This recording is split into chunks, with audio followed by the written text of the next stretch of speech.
My purpose was to express what I believe is the obvious truth, and that is that we must take care of America's needs first.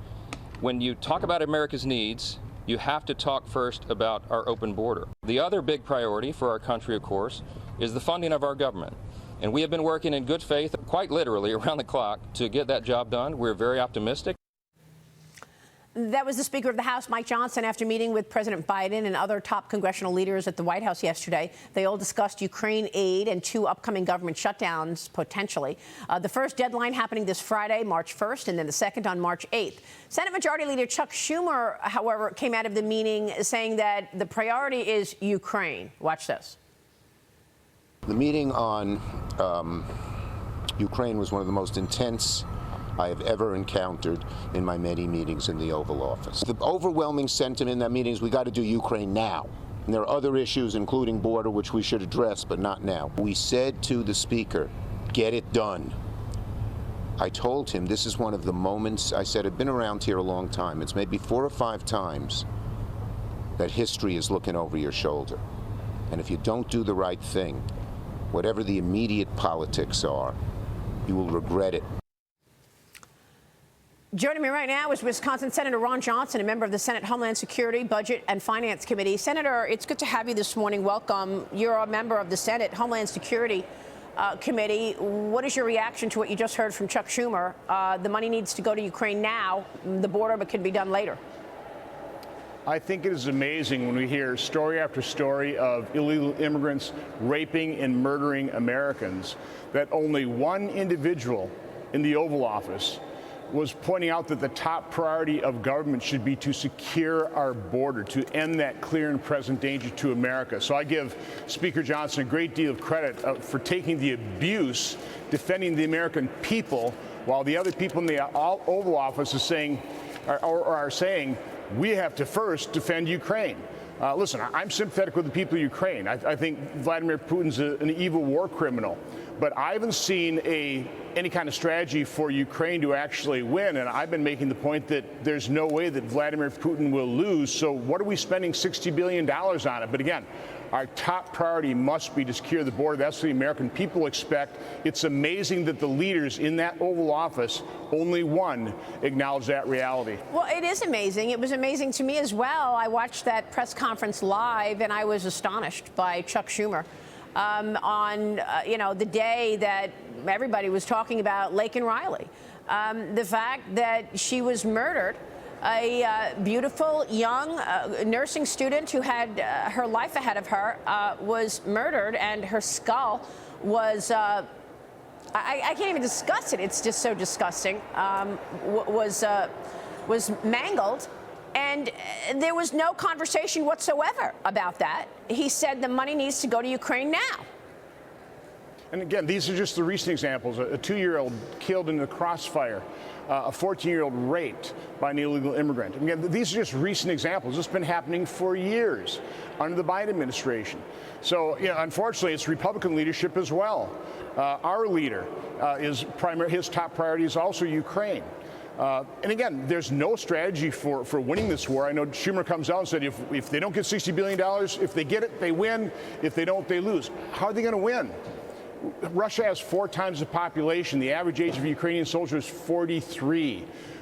Russia can produce 4.5 million 155 millimeter shells that cost us $600 a shell. The West, we can do about 1 million a year. Yeah. It's costing us $5,000 or $6,000 a shell. It's a different conversation.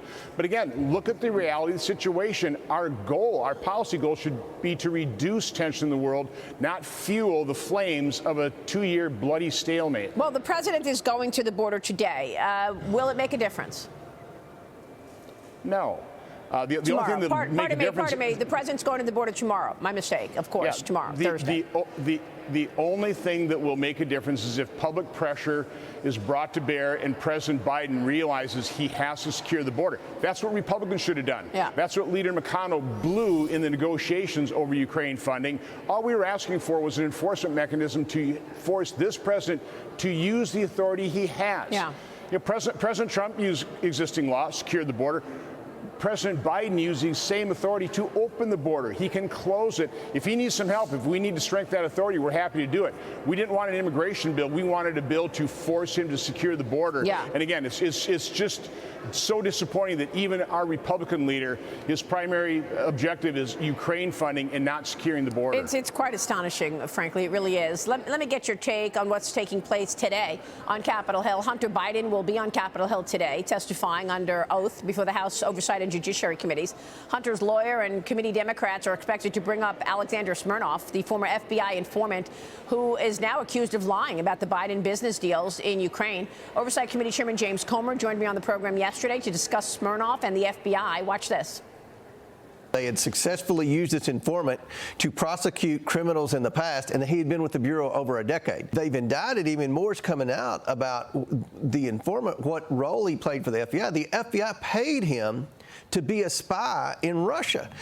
They indicted him because he was communicating with Russia, but that's what they paid him for over 10 years to do. So I don't know anything about Smirnov, but the circumstances around his indictment and his rearrest and the changing of the original indictment by Weiss is very concerning, because everything that I've had to do with the FBI has been very suspicious throughout this investigation. The trust level that I have with the FBI is zero. Senator, zero trust in the FBI from the chairman of the Oversight Committee. Your reaction? My trust might be lower than that. You know, how many times have you heard me say, Maria, as troubling as the Biden family corruption is, even more troubling is the corruption within federal law enforcement, the Department of Justice, our intelligence agencies, and of course the complicit media. You know, what I'm hoping House members drill down on is something that the media has completely ignored, the indictment. I mean, the fact that Hunter Biden over 4 years spent $1.6 million in cash, spent over $600,000 on sex trafficked women. You know, it's going to be a lot depend on how many documents Chairman Comer has and what kind of answers Hunter Biden has in terms of that documentation. You know, follow the money. But listen, Senator Grass and I, we laid out the case against the Bidens. President Biden was obviously corrupt. He's compromised now in office. He never should have been elected, but he was elected because of the corruption of, for example, 51 intelligence officials that covered for the Hunter Biden laptop, and the complicity of the media that covered up for the Bidens and continue to do so. Well, look, the Republicans have to prove that Joe Biden was aware, is aware, and participated in this influence peddling, right? And I know that there were at least 2 checks that they've identified that went directly to President Biden, and one was 10% for the big guy. It was $40,000 from an overall $400,000, which came from China. But I want to get your take on specifics in terms of evidence that shows the president's hands are dirty here. Well, first of all, he's lied repeatedly. Why do you lie if you have nothing to cover up? President Biden is the Don of the Biden crime family. You know, oftentimes the Dons kind of sit above all the criminal activity that occurs, but they're fully responsible for it. It was his name that they were peddling. It's his position that garnered millions of dollars from China and from Ukraine and from Russia. He is the head of the family. He was fully aware of it. He lied about the fact that he was aware of it. And so, I mean, I think he's completely complicit. But the evidence here that actually proves that is what I'm asking for. Did Joe Biden benefit from all of this? I know he has several homes. What's the salary of a senator? I think $170,000. $170,000. What's the salary of a vice president? A couple $100,000, I think. I'm not totally on top of that, but the fact of the matter is Vice President Biden used his office. His son used his father's position. They peddled that influence. It depends on what documents they have. And let's face it, the Bidens have not exactly been forthcoming in cooperating with the investigators here. We offered them voluntary interviews when I had the ability to do these investigations. They didn't come in. Again, if you're being accused of something, you're innocent, you want to talk to the investigators and prove your innocence. That is not how the Bidens have acted. They've done everything they can to cover up their guilt. President Biden, according to Forbes, is worth an estimated $10 million. When he took office, he was worth $10 million, according to Forbes. We don't know if that number has anything to do with these business deals, is really what I'm getting at, Senator. So I asked you about the salaries. But I want to get your take on whether or not all of this is resonating with voters. Former President Trump, of course, won the Michigan GOP primary yesterday. New polling from Emerson College and The Hill shows that Trump is leading President Biden in Wisconsin by 3 points, putting him in a position to win in 7 key swing states now, including your own state, Senator. Your reaction: President Biden also won in the Democrat primary yesterday in Michigan. How is this playing out? Well, again, unfortunately, they've dragged this out so long that they'll be able to claim this is old news and we knew all about this. I mean, that's the way the media will cover it. Yeah, but I agree. In your earlier segment, you talked about the border is the #1 issue, which is why it should be Republicans' top priority. And again, I appreciate that Speaker Johnson is standing firm there and insisting that before we do anything for Ukraine, we're going to require that our border is secure. I think that's important. I think the second point there, trust in government. What happened during the coronavirus, the corruption of our federal health agencies, the fact that they were lying and that they were not transparent. They're still not transparent. The fact that you have a corrupt FBI, Department of Justice, these intelligence officials. This is a serious issue, and I'm glad that more Americans have their eyes open to the corruption of government and the complicity of the media. All right, Senator, we'll be watching all of that. Thanks so much for joining me this morning.